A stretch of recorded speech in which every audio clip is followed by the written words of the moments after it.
چی میام میگم قربون چشمای خوشگلت که خاک باش چیکار کرد.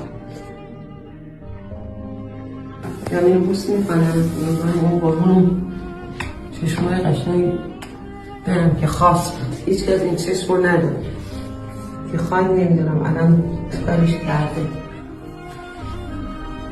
به امیدوارم که میگم شایده هیچ وقت پوسیده نمیشن و زنده اصلا این صورت همینجوری میمونه.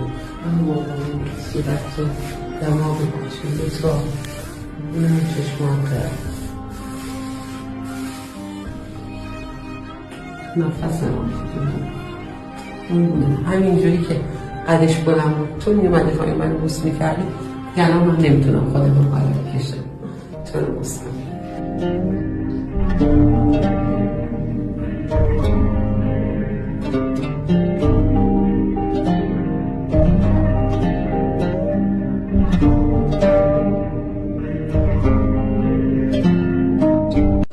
چی میام میگم قربون چشمای خوشگلت که خاک باش چیکار کرد.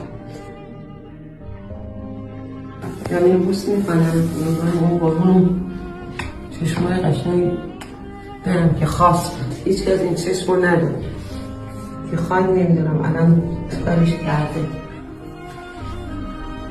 به امیدوارم که میگم شایده هیچ وقت پوسیده نمیشن و زنده اصلا این صورت همینجوری میمونه.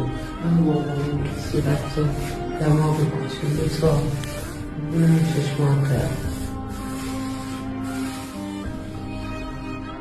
نفسم همینجوری که قدش بلند بود تو میومدی خواهی من بوس میکردی یعنی من نمیتونم خودم رو بالا بکشم تو رو بوسم.